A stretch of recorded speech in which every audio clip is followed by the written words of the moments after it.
Assalamualaikum warahmatullahi wabarakatuh. Bagaimana kabarnya hari ini? Semoga siswa-siswi kelas 5 MI Tarbiyatus Syarifah selalu diberikan kesehatan dan dalam lindungan Allah Subhanahu wa taala. Baik anak-anak, berjumpa lagi dengan Bu Anjani. Kali ini pada pelajaran tematik tema 2, subtema 1 dan 2 dengan judul materi kewajiban, hak, dan tanggung jawab sebagai warga masyarakat. Nah, sebelum kita memulai pembelajaran pada hari ini, marilah kita buka dengan bacaan basmalah. Bismillahirrahmanirrahim. Kita membicarakan tentang 3 hal, kewajiban, hak, dan tanggung jawab. Anak-anak pasti sudah mengetahui ya 3 hal ini. Tapi apakah 3 hal ini beda, Bu? Ya, 3 hal ini itu meskipun terlihat sama, tapi 3 hal ini adalah 3 hal yang berbeda, tapi saling berkaitan, ya. Hak dan kewajiban itu sifatnya kodrati, yaitu melekat bersama dengan lahirnya manusia. Dan hak dan kewajiban itu harus dilaksanakan secara bertanggung jawab oleh pihak yang bersangkutan. Orang yang tidak melaksanakan kewajiban atau hak itu bisa dikatakan sebagai orang yang tidak bertanggung jawab. Nah, itu hubungan dari ketiga hal ini. Langsung saja yang pertama, kewajiban. Kewajiban itu apa? Kewajiban adalah sesuatu yang harus dilakukan dengan penuh rasa tanggung jawab. Jadi, kewajibannya siswa itu apa, Bu? Belajar. Nah, harus wajib dilakukan dengan penuh rasa tanggung jawab. Contohnya apa saja? Kewajiban kita sebagai warga masyarakat. Yang pertama, mematuhi aturan atau norma yang berlaku. Nah, misal di RT kalian ada aturan jam malam. Nah, itu berarti kalian harus melaksanakan, tidak boleh dilanggar. Ada menjaga ketenangan dan ketertiban lingkungan. Jadi tidak boleh membuat acara yang mengganggu tetangganya. Nomor 3, mengikuti kegiatan yang ada di lingkungan. Misal ada kegiatan kerja bakti, ada kegiatan lomba Agustusan atau kegiatan yang lainnya. Yang keempat, menghormati tetangga yang ada di lingkungan tempat tinggal kita. Nah, tetangga itu 40 rumah di depan, 40 rumah di belakang, 40 rumah di samping kanan dan samping kiri. Itu yang dinamakan. Itu tetangga itu termasuk semuanya itu, ya. Jadi bukan hanya 1-2 rumah di samping kanan kiri kita saja, bukan. Selanjutnya ada membantu tetangga. Membantu ini bisa jika tetangganya terkena musibah atau tetangganya lagi membangun rumah, butuh bantuan, itu banyak hal yang dikatakan membantu tetangga. Yang keenam yaitu menjaga kebersihan lingkungan tempat tinggal. Dengan kita menjaga kebersihan, kita sendiri yang akan merasakan efeknya. Kita menjadi nyaman tinggal di lingkungan tersebut, tidak penuh dengan sampah dan lain-lain. Nah, selanjutnya hak. Ada yang tahu nggak hak itu apa? Nah, hak adalah sesuatu yang mutlak menjadi milik seseorang dan penggunaannya tergantung pada orang yang bersangkutan. Jadi hak itu harus diberikan ke seseorang. Jadi kalian harus punya hak itu, ya. Sesuatu yang mutlak menjadi milik seseorang. Contohnya apa saja, Bu? Hak kita sebagai warga masyarakat. Contohnya mendapatkan perlindungan hukum. Misalkan kalian ada pencuri di rumah. Nah, itu kalian berhak untuk melaporkan ke polisi, mendapatkan perlindungan dari hukum. Selanjutnya ada mendapatkan kehidupan yang layak. Maksudnya layak itu apa, Bu? Apakah harus uangnya banyak? Ukuran uang itu tidak bisa dijadikan sebagai layak. Kalau kita kehidupan layak itu misalkan kita sudah punya rumah untuk tempat tinggal, kita bisa memenuhi makan, kita bisa eh, bersekolah kalau kita seorang siswa, seorang anak, gitu. Bisa tidur dengan nyenyak, bisa belajar dengan nyaman, itu juga termasuk dalam kehidupan yang layak. Ada menikmati lingkungan bersih. Nah, kalau tadi kewajiban kita sebagai masyarakat adalah menjaga lingkungan, hasil yang kita dapatkan yaitu hak kita adalah menikmati lingkungan yang bersih. Dengan lingkungan kita bersih, hidup kita juga menjadi aman. Tuh anak-anak. Selanjutnya ada hidup tenang dan damai. Nah, tadi sudah disebutkan di kewajiban ada menjaga ketenangan dan ketertiban. Kalau kita sebagai warga masyarakat itu menjaga ketenangan, tidak suka ribut atau melakukan kegiatan yang mengganggu orang, hidup di lingkungan kita itu akan menjadi tenang dan damai. Selanjutnya, bebas memilih, memeluk dan menjalankan agama. Jadi kita sebagai warga masyarakat itu tidak dipaksa. Kita punya hak mau agama Islam, mau agama Kristen, itu adalah hak kita sebagai warga masyarakat. Jadi tetangga kita tidak boleh memaksakan hak kita dalam memilih, memeluk, dan menjalankan agama. Selanjutnya, berpendapat dan berorganisasi. Berpendapat ini misalkan dalam musyawarah, kita bebas mengungkapkan apa yang kita ingin ucapkan. Tuh. Yang terakhir, mengembangkan kebudayaan daerah. Kita juga sebagai warga masyarakat juga punya hak untuk mengembangkan kebudayaan yang ada di daerah kalian itu sendiri. Nah, selanjutnya, kalau kita tadi sudah belajar kewajiban dan hak, sekarang kita belajar tentang tanggung jawab. Ada yang tahu apa itu tanggung jawab? Nah, apakah ada yang tahu anak-anak tanggung jawab itu apa? Tanggung jawab artinya keadaan wajib menanggung segala sesuatu. Keadaan wajib menanggung segala sesuatu. Atau bisa diartikan dengan sikap dan perilaku seseorang untuk melaksanakan tugas dan kewajiban yang seharusnya dia lakukan. Nah, jadi kalau dia punya kewajiban, punya tugas, tapi tidak dilaksanakan, itu berarti dia adalah orang yang tidak bertanggung jawab. Itu ya anak-anak. Jadi tanggung jawab ini itu melaksanakan tugas, kewajiban dan haknya yang seharusnya dia lakukan gitu. Selanjutnya yaitu macam-macam tanggung jawab. Yang pertama ada tanggung jawab terhadap diri sendiri. Di sini maksudnya apa, Bu? Maksudnya kita itu mempunyai tanggung jawab terhadap diri kalian sendiri, yaitu menuntut kesadaran setiap orang untuk memenuhi kewajibannya sendiri terhadap dirinya sendiri, bukan orang lain, tapi dirinya sendiri, ya.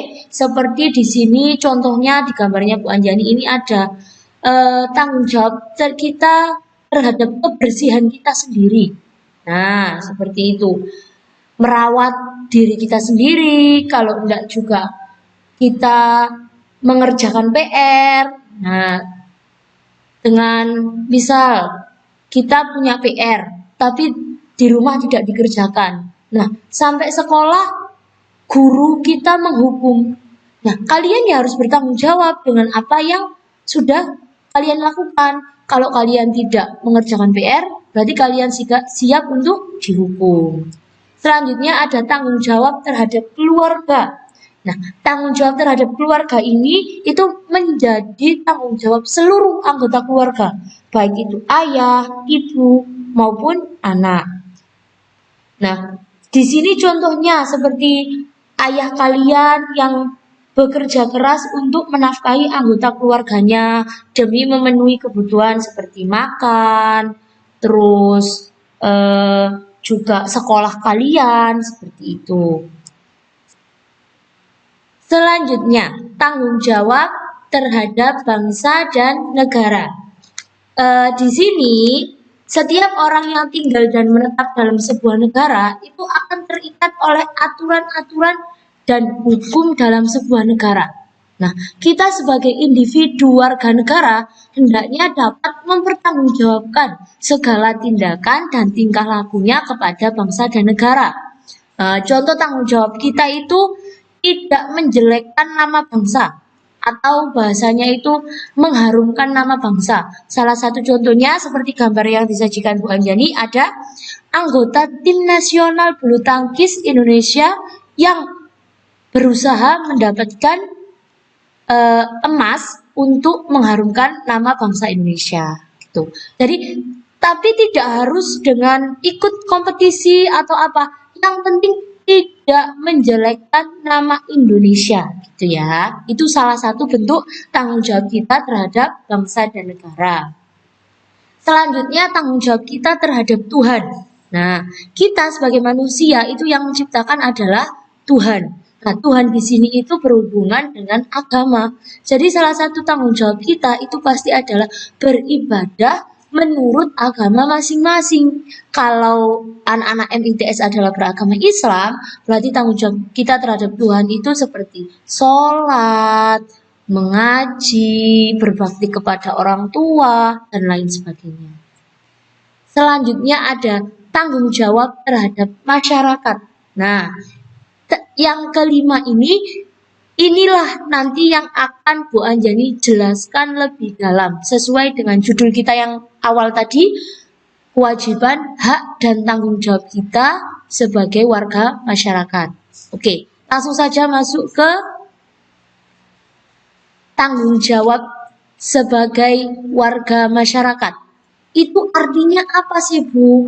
Yaitu tugas dan kewajiban yang harus kita laksanakan atau kita lakukan sebagai warga masyarakat. Nah, jadi nanti di sini tanggung jawab sebagai warga masyarakat pun juga dibagi menjadi beberapa jenis. Nah, sekarang langsung kita bahas jenis-jenis tanggung jawab sebagai warga masyarakat. Yang pertama, memelihara ketertiban dan keamanan hidup bermasyarakat. Maksudnya gimana? Maksudnya adalah misalkan dengan membuat peraturan untuk dipatuhi semua warga masyarakat. Tentunya yang berhubungan dengan ketertiban dan keamanan. Salah satu contohnya yaitu membuat peraturan jam masyarakat dan jadwal ronda malam. Nah, di sini sebagai warga masyarakat yang bertanggung jawab, jika kita diberikan jadwal ronda malam, harusnya kita melaksanakan tugas tersebut. Itu yang termasuk tanggung jawab memelihara ketertiban dan keamanan hidup bermasyarakat. Yang kedua, ada menjaga dan memelihara rasa persatuan dan kesatuan masyarakat. Maksudnya di sini apa? Masyarakat itu anak-anak merupakan kumpulan dari berbagai individu yang mempunyai latar belakang yang berbeda-beda. Tapi mereka memiliki tujuan yang sama. Oleh karena itu dalam bermasyarakat itu tentunya kita banyak perbedaan. Baik itu dalam hal agama, ras, suku, dan lain sebagainya. Nah, cara kita menjadi warga yang bertanggung jawab dalam hal persatuan dan kesatuan itu apa saja? Yang pertama, hidup rukun. Hidup rukun dengan tetangga, dengan lingkungan kita, itu sangat penting. Yang kedua, menyelesaikan masalah sosial bersama-sama. Dengan apa? Dengan cara musyawarah, berdiskusi. Jadi tidak saya punya usul ini, yang satunya punya usul ini. Bukan seperti itu, tapi Sama-sama punya pendapat, kita selesaikan bersama-sama melalui musyawarah. Selanjutnya, tidak membeda-bedakan dalam bergaul. Nah, ini itu baik dalam hal suku, agama, ras, ataupun antar golongan. Oke, jadi tidak boleh, wah itu dia berkulit hitam, saya berkulit putih, tidak mau berteman. Itu namanya membeda-bedakan. Yang keempat, menggunakan bahasa Indonesia yang baik dan benar. Loh Bu, apakah kita harus menggunakan bahasa Indonesia setiap saat? Tidak, maksudnya seperti ini. Jika dalam lingkungan kalian itu ada berbagai orang dari macam-macam suku, misal ada yang dari Sunda, ada yang dari Madura, lebih baik jika mereka kan tentunya tidak mengetahui bahasa kita yang bahasa Jawa. Lebih baik kalau kita menggunakan bahasa Indonesia yang baik dan benar agar lebih sopan. Selanjutnya ada mengadakan bakti sosial di lingkungan masyarakat. Nah, bakti sosial ini misalkan untuk masyarakat yang kurang mampu. Selanjutnya masih berhubungan dengan memelihara rasa persatuan, yaitu kita harus menghapuskan bentuk-bentuk tindakan diskriminasi dalam kehidupan di masyarakat. Untuk apa? Untuk menghindari perpecahan masyarakat, bangsa, dan negara. Diskriminasi itu apa sih Bu? Diskriminasi sendiri itu artinya memperlakukan dengan perbedaan perlakuan. Jadi kita memperlakukan suatu kelompok, terutama yang minoritas, itu dengan berbeda-beda. Seperti di sini ada yang kulitnya hitam, di sini ada yang kulitnya putih, tapi mereka tidak mau berteman. Atau yang kulitnya putih merasa, ih dia loh bukan teman saya. Itu yang namanya mendiskriminasi. Jadi bentuk-bentuk tindakan diskriminasi itu harus dihapuskan. Baik di sini orang Muslim, orang Buddha, orang Hindu, orang Kristen, orang Konghucu, baik yang berkulit putih maupun yang berkulit hitam harus tetap menjaga persatuan dan kesatuan dan hidup rukun. Selanjutnya, yang terakhir ada meningkatkan rasa solidaritas sosial sebagai sesama anggota masyarakat. Wah, solidaritas sosial itu yang kayak gimana sih Bu? Bahasanya itu solidaritas, yang namanya solidaritas itu rasa setia kawan sebagai warga masyarakat. Nah, dengan cara apa? Yaitu lebih mengutamakan kepentingan bersama daripada kepentingan pribadi atau golongan. Nah, contohnya di sini ada warga Sukodono sedang kerja bakti untuk memasang bendera memperingati HUT kemerdekaan Republik Indonesia. Nah, kerjasama, gotong royong. Di sini tidak hanya satu orang yang bekerja, tapi mengerahkan seluruh warganya untuk melakukan kerjasama atau gotong royong. Anak-anak, selanjutnya yaitu tugas kalian di rumah. Kerjakan LKS tema 2 halaman 38. LKS-nya ya dikerjakan di LKS saja, bukan buku tugas. Ya anak-anak, sekian dari Bu Anjani hari ini. Semoga membawa manfaat buat kalian, menjadikan ilmu kalian bermanfaat. Mohon maaf atas salah-salah kata dari Bu Anjani. Wassalamualaikum warahmatullahi wabarakatuh.